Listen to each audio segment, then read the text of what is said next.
so one of the things we always had to do was acknowledge our friends, our family, our elders, and this room is full of them for me. I especially want to acknowledge my friends who helped finance this little idea I had about justice called the Institute for Black Justice. So thank you, Donna Pinto and United Way. Thank you. Greater Tacoma Community Foundation, they got in there early, not knowing what the hell Carol Mitchell was up to, just kind of watching to see what I would learn and what I would bring in value, so thank them. In a Tie, which used to be Group Health Foundation, they got in early. It's like, who is this person? Who is this Avenger that has shown up on the scene? And where is she gonna fit into the Marvel comics, right? South Sound Together, which I think that consortium is sort of loosely still out there. They got in very early, the Balmer Foundation. And I can tell you, when someone trusts you enough to say they will support an idea that's never been tested, that has no proof that it'll work, that is the most powerful cause for celebration that I can think of. It's so encouraging, and it happened at a time when I really needed that kind of encouragement. The IBJ was like the birthing of a newborn, and some of you have been through labor. Yes? Yes? Yes? I had a couple of women primarily who were doulas, community doulas, right, who stayed with me and helped me birth this idea and give it form and help me pull from inside of me this new thing that had never been exposed to like before. And so tonight I want to show you my baby. You can clap. It's okay. Yeah, I'm going to show you my baby because in this month that we set aside for Black History panels and discussions and readings and understanding, it's a cause for celebration. And tonight, what I want to leave with you is to always look for the cause for celebration. It's part of what inspires me to keep doing the work that is now calling me, and can sometimes be very difficult work to do because we deal primarily with young adults and families that are in crisis. And they don't look so shiny and pretty like many of you tonight, right? They're struggling, they have addictions, they have mental health issues, they've come out of foster care, they've never really been mothered or fathered. And so they're scratching their way around trying to figure out how to be mothers and fathers when they have no model from which to draw. I want to talk a little bit about my family, if I can get my laptop here too. There it is! Yeah, I want to talk a little bit about motivation. Yes, you can clap, go ahead. That's when my hair was a lot thicker and a lot blacker. This is my youngest sister, Vanessa, to your right. Vanessa, believe it or not, is a military police officer. She was well trained in the United States Navy and is now in the federal service. And she's very quiet, but she knows how to use a gun. And to my right is my brother Ron, who sadly passed away on October 31st. And this was the photograph when our family was together at Lake Mead. How many of you have been to the Hoover Dam in Lake Mead? We were down there celebrating my mother's 80th birthday. She's now 87. And it was right before Ron was diagnosed with kidney failure. And his life and our lives changed forever. Ron struggled most of his adult life with various addictions. And he was in and out of the Pierce County Jail throughout his 20s.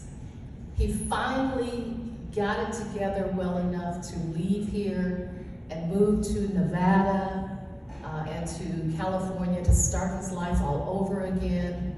And he did pretty well for a while. But what we didn't understand is that addiction is a disease. And he took that disease with him to Nevada and to California. Out of the 9 children that my parents had, 5 of us went on to graduate school. And this is remarkable because neither my mother nor my father graduated from college. My mother didn't even fully finish the 10th grade. And so for them, education was the pathway to freedom. It was the pathway to economic justice. It was the pathway for her children and grandchildren to live in places and to walk in spaces like this one, where she was never permitted to be. So somehow in this family of 9, 5 of us executed on my mother and my father's plan. And it was a pretty simple plan. It had a few components to it that I want to leave with you. One is get your piece of paper. And that translated from Geechee into English means get an education. Number 2, always keep a piece of a job.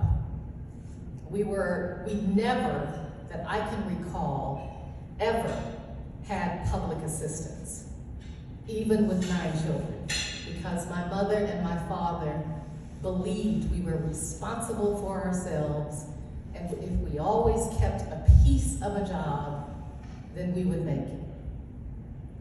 The third piece was take care of your own family and your community.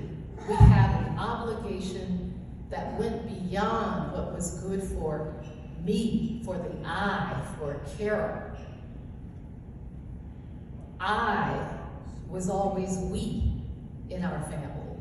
You were never solely responsible just for yourself. And so Ron is me. His struggles, his challenges, his addictions, his physical weaknesses, they were mine. And when he passed away on October 31st, I felt responsible for that. Intellectually, I knew I wasn't responsible, and yet I felt responsible because, as Du Bois would have said, you are the talented 10th, right? You're the one. You were in the 5. You got the education. You got the piece of paper. And yet you were not able to fully understand and see and meet your brother's needs. And so that's why I do what I do, why I take it so very seriously, because I have now lost 3 brothers to the same kinds of addiction, to undiagnosed untreated mental health conditions that, if they were treated, might have meant that they would still be here taking care of their little sister.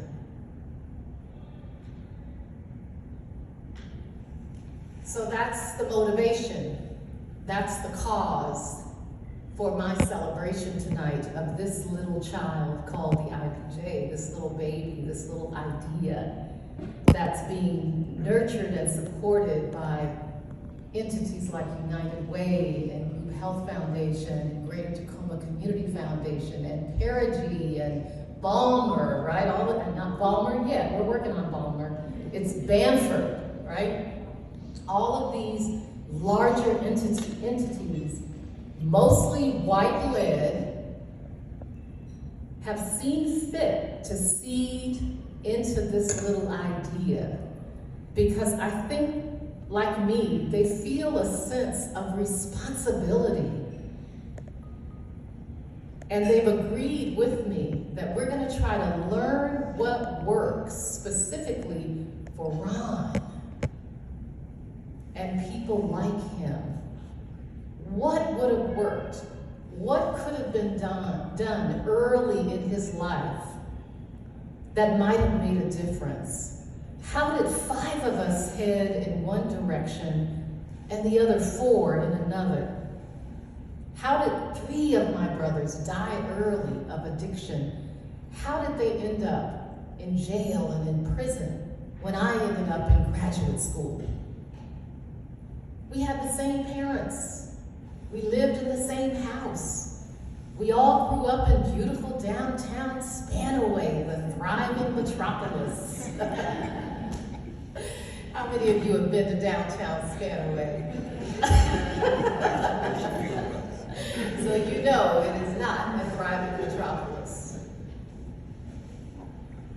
We are relentlessly trying to pursue equity and justice for all. And we're very intentional about people of African descent because that's what I know. That's what I know. So I'm focusing my energy on what I know because I fundamentally believe that if I can figure out what we should have done for Ron, it'll help you and your family too. If I can figure out what we should have done for James, my brother who died of liver failure from having poisoned his body with all kinds of drugs throughout his life, if I could have done something differently to intervene, it would have helped other families, other mothers' children. And so it's a sober message tonight, but there is cause for celebration. So, chimes. One thing that I learned very early from one of my 6th grade teachers is how to chime in gracefully. Now, when she first started to teach me how to use my voice, that gracefully part was not in place. Because I had come from this big old giant family of 9 children, and I was number 5. 4 older, 4 younger. And you couldn't be graceful if you wanted to be heard. And so Marty Hall taught me how to chime in gracefully into a conversation, into a situation, and how to see not only the need or the people that I was speaking to, but to see their need and to imagine what they wanted from me. And so this is what we do in the Chimes program at IBJ. We center families, African-American families, that are dealing with the same kinds of issues that took my brothers' lives early. They're struggling with the same kinds of challenges. They're struggling with poverty. Do you think that 9 children and 2 parents was not a struggle with poverty? My father worked 3 jobs at a time, trying to make ends meet. no DSHS, no DCYF, no ESA, no TNF, no SSI, you know all the acronyms. None of that. It was a struggle. But I fundamentally believe that a strong family is cause for celebration. A strong family. It's the smallest unit of a strong community. And that's what the IBJ has focused its attention upon. That's what I feel my purpose is. And I'm motivated by Ron, by James, and by Larry. So here's what we actually do. 3 things. 1, we try to prevent these young parents, because you know, these 18 to 35-year-olds, you know what they're doing on Saturday night. Out there doing their thing and having babies. And many of them, as I said earlier, have never actually seen what good parenting looks like. They've never been fully mothered or fathered. Some of them don't even know who their fathers are. Some of them were separated from their mothers when they were born, raised by their grandparents or their aunts or their uncles. What we've decided to do is to create an alternative for them to being involved with CPS, Pierce County Jail, or Clallam Bay Correctional Facility. We take the services that they clearly need, that it becomes clear to us that they need, and put them up front. We don't wait for the CPS call. We assess where they are, them and their beautiful little newborn babies. And thanks to our partners who help fund us, we get them into those behavioral health treatment resources that they never even knew they needed. Some of them have been misfunctioning and malfunctioning their whole lives and don't even realize they have an underlying mental health condition that, if treated, could completely transform the way they behave. We're trying to prevent CPS involvement because there are too many Black and brown families. They're overrepresented in the child welfare system. They get called on far more frequently, and it takes longer than ever for them to get out of that system once in. This is my youngest grandchild. His name is Mitchell. And he's going to the University of Washington someday. We have called it. The second part of the work is reunification of these families. So here's what I want to say about the word neglect. There are a lot of situations where neglect is interpreted, well, poverty, I should say, is interpreted as neglect. And let me tell you how this shows up for some of our families.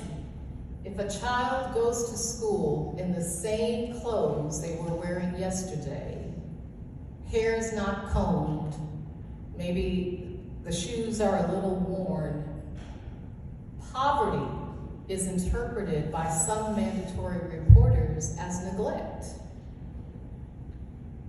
And sometimes we have to look a little closer at what's going on in that family before we jump to the conclusion that the parents are neglectful.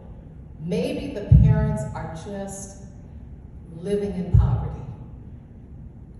Maybe there's not enough money to buy clothes. Maybe the family is living in their car, doesn't have access to a washing machine like you and I do every day.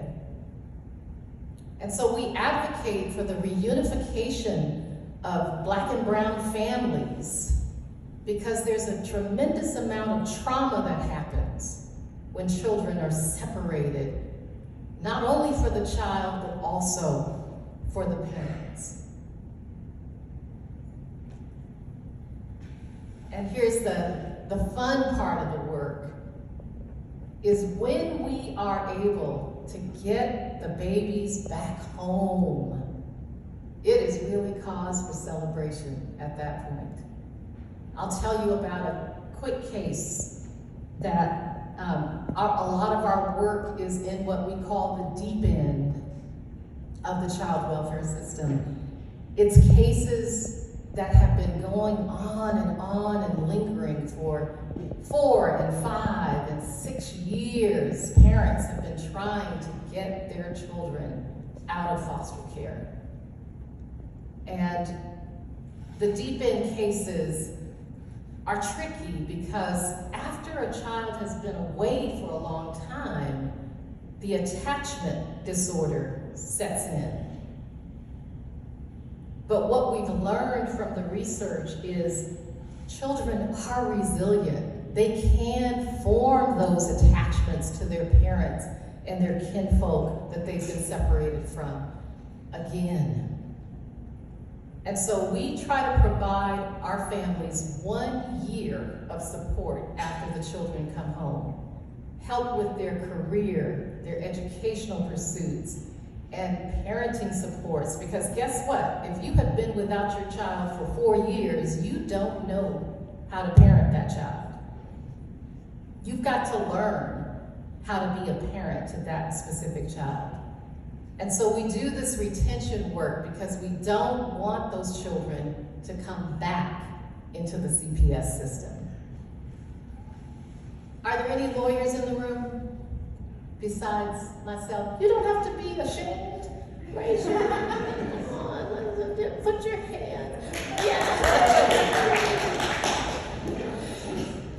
The lawyers in the room, they know how difficult it is for families living in poverty to get high quality civil legal aid. Now, if you commit a crime, there's a statute that says you're entitled to a public defense. But what if you need a protection order, Judge Kiesel? What if you need a protection order because in order to get your children back, you have to deal with domestic violence in your family, and you need a protection order, or you need a divorce, or you need a parenting plan. There's no statute that says you're entitled to a public resource for that. And so we link our families to quality civil legal aid to remove those barriers to their success and to their family well-being. Thanks to our funding partners that give us, quote, general operating dollars, which basically means, Carol, go do your thing, put the money where you need to put it, do good work, and then come back and tell us what you did. We love that kind of support. And one of the ways that we use that funding is to provide that civil legal aid. So many of our families have F's on their report card, that's what we call it. They have felony convictions or other types of, they've lost their driver's license, they have legal financial obligations, they need to get those things addressed, and it takes a good, high-quality attorney or legal advice to make them happen. So, sometimes we think we know what people need, but what we've decided at IBJ is that we're going to spend half of our time listening to the people that we say we're trying to help. In other words, for me, it's like listening to Ron and James and Larry, even though they've transitioned. And so we have these events called let the kings or let the queens talk. And that's when we just listen. And we engage the community, we engage the people that we say we're there to serve in solving the challenges that erode strong families. We'll be right here in this space, on this campus, in June for the Freedom Summer Symposium. And so I hope some of you will be with us to see what some of these topics might be. Here's our Let the Queens Talk. You can come to that, February 22nd. This is a forum, a panel discussion of African American women who are going to talk about their unique experience as leaders with sexism and racism and hairism and jewelryism, cultureism and ageism, all the isms that they experience as leaders of organizations, or maybe just as a leader of their own family. They're going to talk about what they really, really need in order to lead. It's part of our focus this year on women and well-being and wealth building. I do believe that communities of color have the capacity to heal thyself. That there is capacity inside of communities of color to solve their own issues.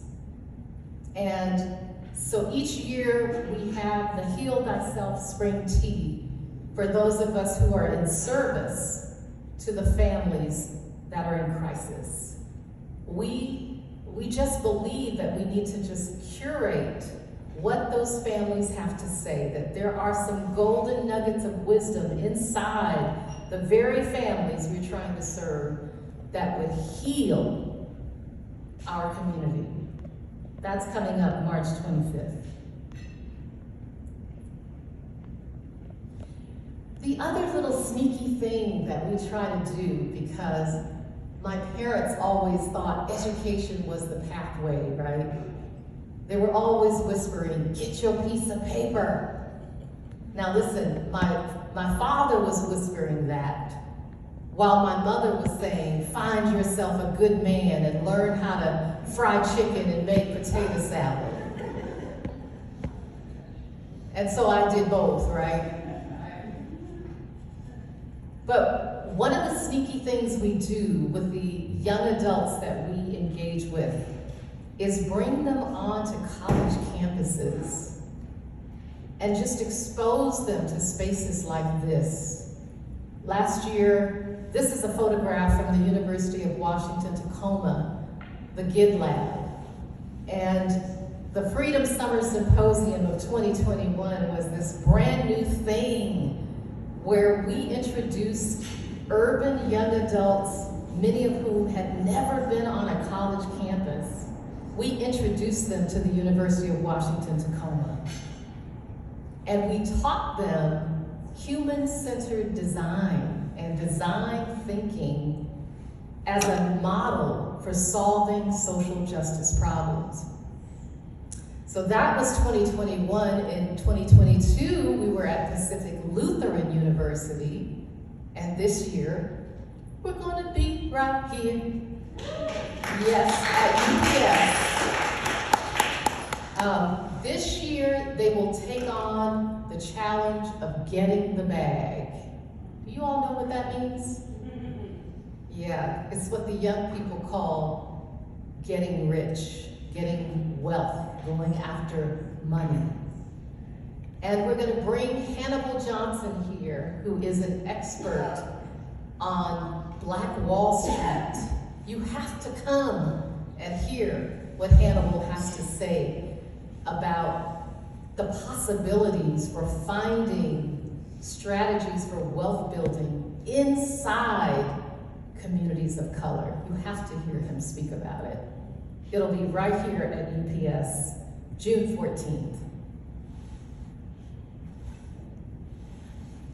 We also think it's really super important, and maybe it's because of how I was raised, to maintain that connection with elders.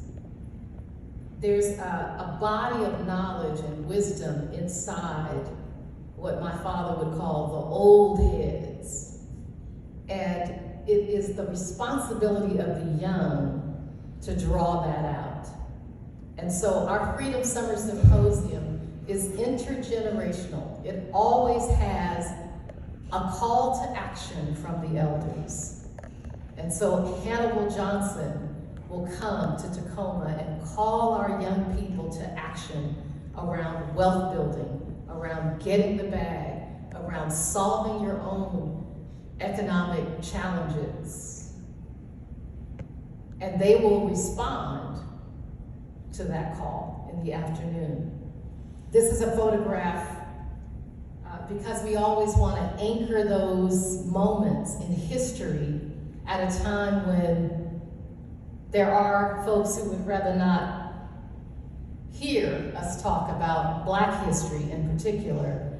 We always anchor the conversation between the elders and the young adults in a moment of history. And last year, the beautiful panel we had, Jim Walton and Imam Amir Mateen, and the beautiful Senator Rosa Franklin and Lyle Qasim and Mayor Bill Barsma. They called our young people into action to update the blueprint for Black excellence, one that was born in 1969 with the Jim Waltons of the world, who was out leading the Obi Society at Tacoma Community College, so the young people can see these iconic elders and touch them and know that if it was possible for Jim Walton and possible for Lyle Qasim and Senator Franklin and Mayor Barsma and Imam Mateen, that it's also possible for them.